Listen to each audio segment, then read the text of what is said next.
Comienza el 2025, un año que se espera será decisivo para nuestro país. Este año está lleno de cambios que podrían afectarte a ti directamente, por lo que es importante que te mantengas al tanto. En este video te voy a hablar de los temas que hasta el momento serán importantes en este año. Los temas más importantes y los desafíos a los que se enfrentará México son, por ejemplo, cómo están las finanzas públicas, la llegada de Trump a la presidencia de Estados Unidos, la creación de un nuevo partido político y la elección de jueces y magistrados que serán en este año. Comenzaremos con lo que son las finanzas públicas y el déficit fiscal. Aunque se habla poco de este tema, es uno de los más importantes y de los que debemos prestar mayor importancia, ya que las políticas macroeconómicas pueden afectar en cosas como la inflación, el acceso a servicios públicos, entre otras cosas. Por lo que este año podrías darte cuenta que tu dinero te alcanza para menos cosas o que los servicios, por ejemplo, como el de salud, se encarecen cada vez más. Y todo esto que te acabo de mencionar podría suceder por un problema muy importante, el cual es el déficit fiscal.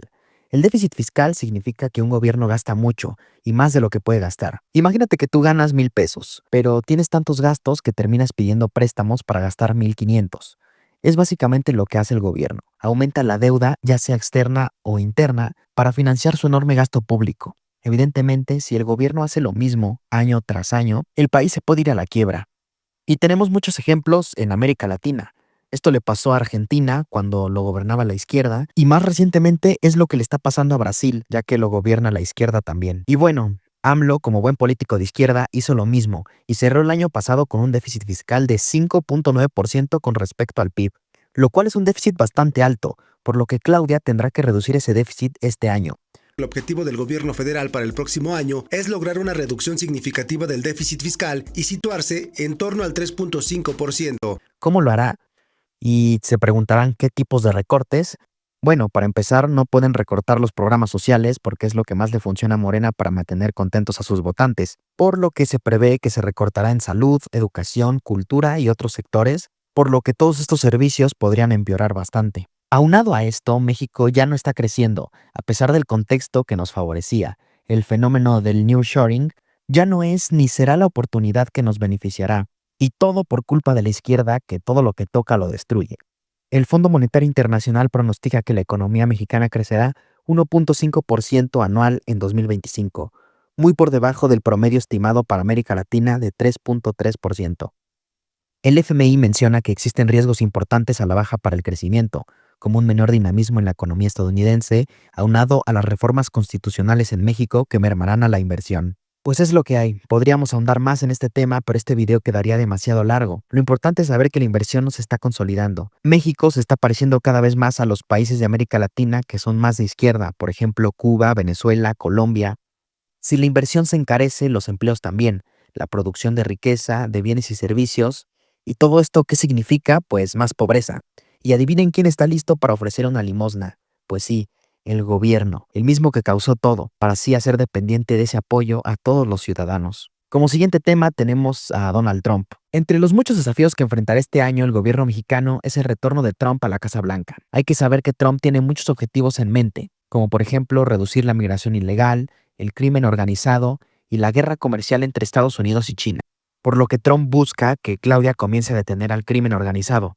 Y para presionar a su gobierno, ha implementado amenazas muy fuertes como los aranceles del 25% o denominar a los cárteles como terroristas, y de esa forma intervenir supuestamente en el país. Pero esto en principio solo son presiones para que el gobierno mexicano deje de proteger a criminales y comience a hacer su trabajo, ya que como es bien sabido hay conexiones e intereses del gobierno con el crimen organizado. Con lo respectivo a los aranceles hay que mencionar que este año también se renegociará el Tratado de Libre Comercio, para lo cual México debería estar interesado en mejorar la crisis de inseguridad que se vive en México, ya que nuestra economía depende casi en su totalidad de Estados Unidos. Por ejemplo, el 84% de las exportaciones de bienes mexicanos no petroleros tienen como destino Estados Unidos. Así que para todos esos zurdos que utilizan el típico argumento de la supuesta soberanía y la defensa del imperialismo, hay que recordarles que el gobierno mexicano usa este discurso para jugar a favor de China, por lo que yo les preguntaría, si realmente quieren soberanía, entonces ¿por qué quieren que seamos colonia de China? Digo, porque podemos ver otros países que supuestamente defendieron su soberanía económica, como Cuba y Venezuela, y solo arruinaron y empobrecieron a su gente. Y bueno, el problema más grande que yo veo en el tema de Trump no es trampa en sí mismo, sino el gobierno nefasto izquierdista de México.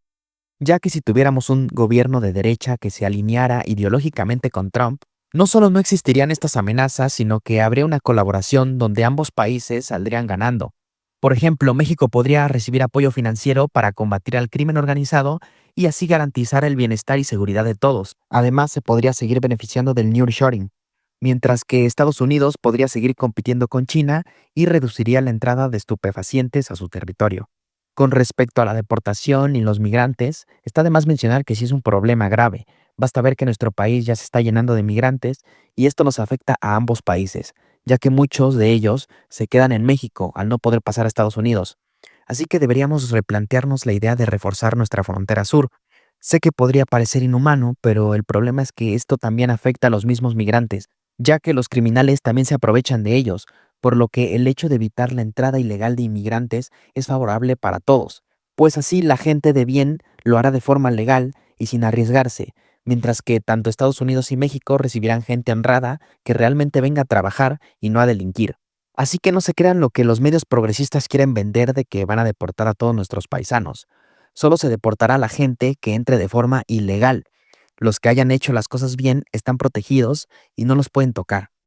Pero no todo son malas noticias para México, ya que existe la posibilidad de que se cree un nuevo partido político de derecha real.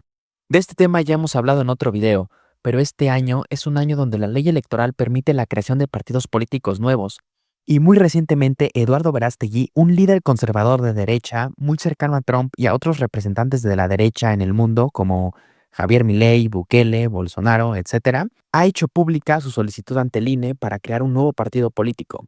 Para que se pudiera lograr esto, la gente se registró en la página del movimiento Viva México, ya que la ley electoral establece que se necesitan mínimo 233,000 afiliaciones válidas, por lo que si la solicitud ya se presentó, significa que por lo menos esa cantidad de personas ya se registraron, mostrando su apoyo a una alternativa de derecha que ya está llegando al poder en otras partes del mundo y está derrotando a la izquierda empobrecedora. Y como aclaración para todos los que dicen que ya no hay que mantener partidos políticos nuevos, porque supuestamente solo quieren vivir del erario público, yo les pregunto, entonces, ¿por qué siguen votando por partidos que ya no aportan nada a la política, como por ejemplo el Partido Verde? Ya que este ni siquiera tiene una ideología.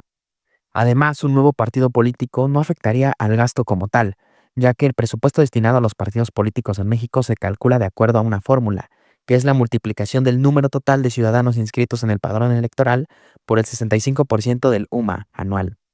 De ese total, solo el 30% se reparte de forma igualitaria a todos los partidos y el resto se reparte de acuerdo a los votos obtenidos, por lo que de esa forma un partido más solo haría que otros partidos dejen de recibir más dinero y se dividirían el presupuesto entre más partidos, por lo que no necesariamente significa quitar de otras áreas como salud, seguridad, etcétera, para mantener a otros partidos. Es decir, se dividirían el mismo presupuesto que ya reciben entre más partidos.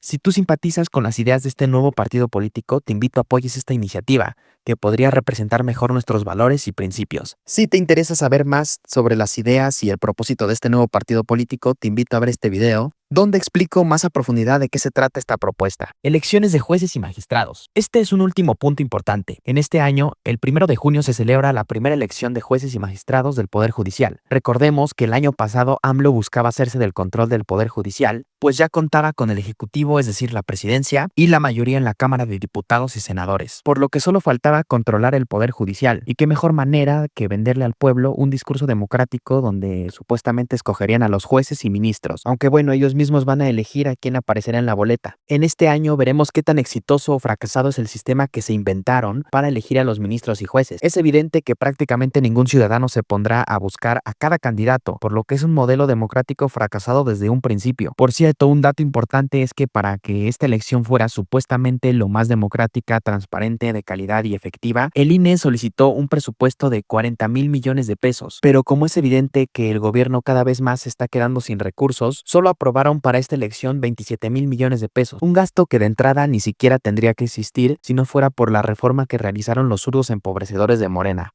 Y bueno, a grandes rasgos, estos son los temas y desafíos que tendrá que enfrentar México en este año. Esperemos que este gobierno de izquierda afronte la situación de forma responsable, aunque como ya se sabe, los zurdos y chairos jamás admiten sus errores y defienden fanáticamente ideas que han demostrado ser un fracaso. Si te gustó este video, dale like y suscríbete para que no te pierdas ninguno de los análisis que haremos en un futuro.